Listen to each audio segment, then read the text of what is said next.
মানুষ একদিনে বদলায় না, মানুষ একদিনে বদলায়, কিন্তু শুনতে থাকলে হৃদয়ে জমতে থাকে। মানুষ চোখে যা দেখে তার হৃদয়ে জমে, কানে যা শুনে তার হৃদয়ে জমে। মানুষের সমস্ত উপলব্ধি ইন্দ্রিয়ের, চোখ, নাক, কান, জিহ্বা, ত্বক মানে চামড়া, এই যে পঞ্চ ইন্দ্রিয়, এই ইন্দ্রিয় যাই স্পর্শ করে, উপলব্ধি করে, তার হৃদয়ে আইসা জমা হয়, দিলে জমা হয়।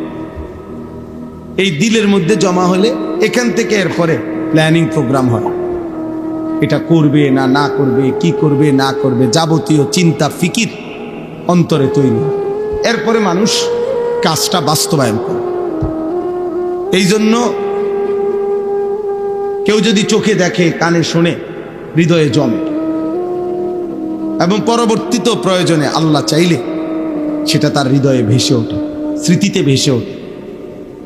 এটার একটা সহজ উদাহরণ হইল, আমরা প্রত্যেকেই, আমি আমার কথা বলি, আমি যে সেই ছোটবেলায় 90 সালের পরে, 90, 91, 92 সালের আগে প্রাইমারি স্কুলে পড়ছি, তাহলে আমি যে আজকে কত বছর আগে, ধরে নেন 35 বছর আগে, আমার সেই প্রাইমারি স্কুলের সাথী যারা, যাদের সাথে আমি পড়ছিলাম সহপাঠী, হয়তো অনেকেই আমি 35 বছরেও আর দেখি নাই, কিন্তু তাদের যাদের নাম আমার মনে আছে, ওদের নাম আমি স্মরণ করলেই আমার এখনো তাদের চেহারা ভাইসা হয়।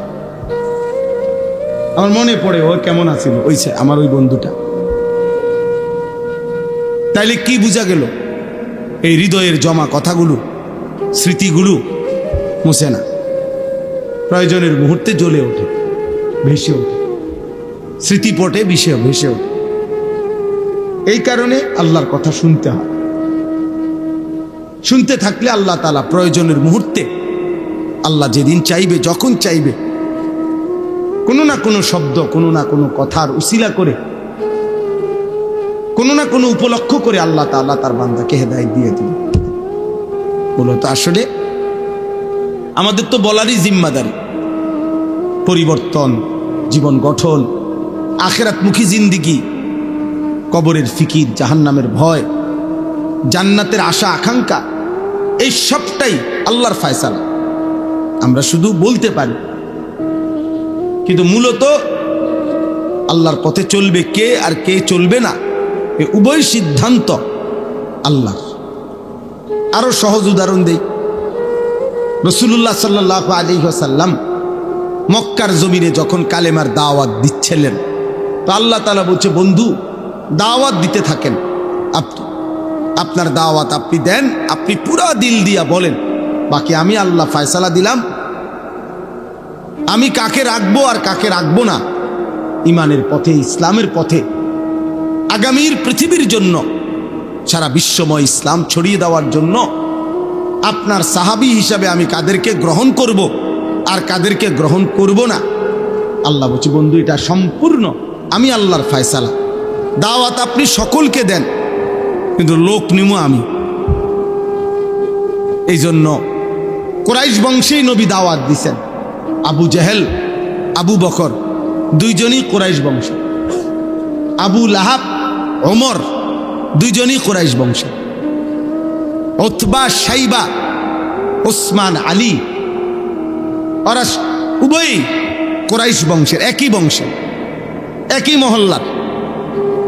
তো নবী সাল্লাল্লাহু আলাইহি সাল্লাম উভয়ের কাছে, সকলের কাছে কালেমার দাওয়াত দিছেন।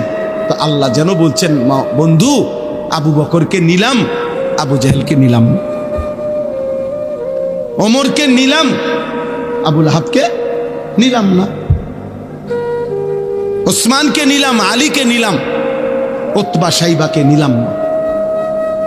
তাহলে আবু বকরকে কেন নিলেন, আবু জাহেলকে কেন নিলেন না? কার ফয়সালা? আল্লাহর ফয়সালা। এই জন্য আমি নওজোয়ান, আমি সবসময় কথাটা বলি, আগামীর পৃথিবীতে মনে রাখবা বাবা, ইমানের বিজয় হবে, ইসলামের বিজয় হবে, কালেমার বিজয় হবেই হবে। নবীজি সাল্লাল্লাহু আলাইহি ওয়াসাল্লামের অসংখ্য অগণিত ভবিষ্যৎবাণী স্পষ্ট আছে বিশুদ্ধ হাদিসে।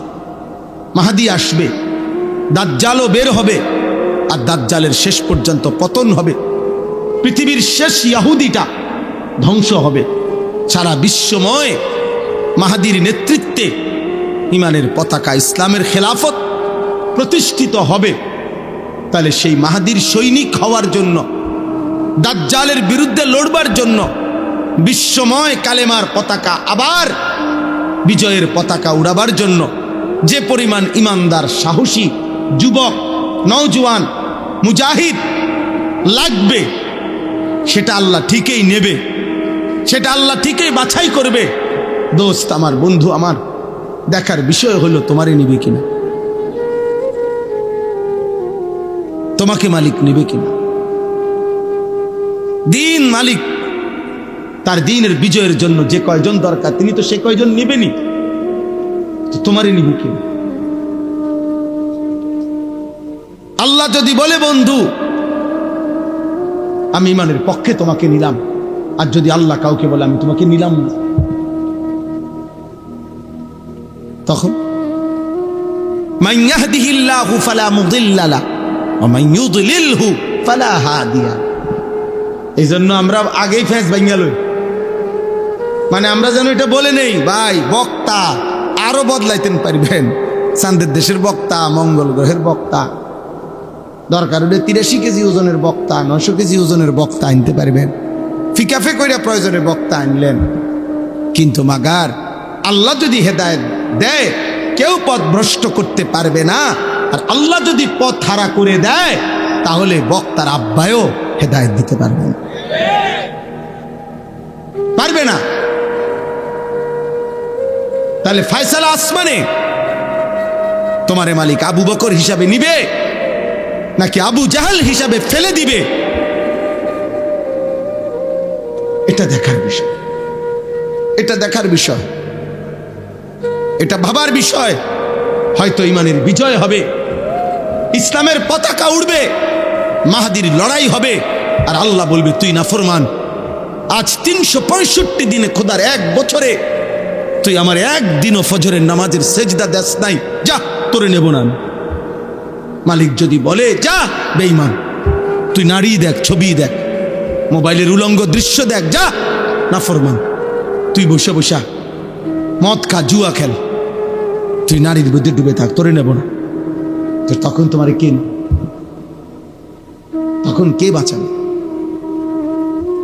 আল্লাহ না নিলে।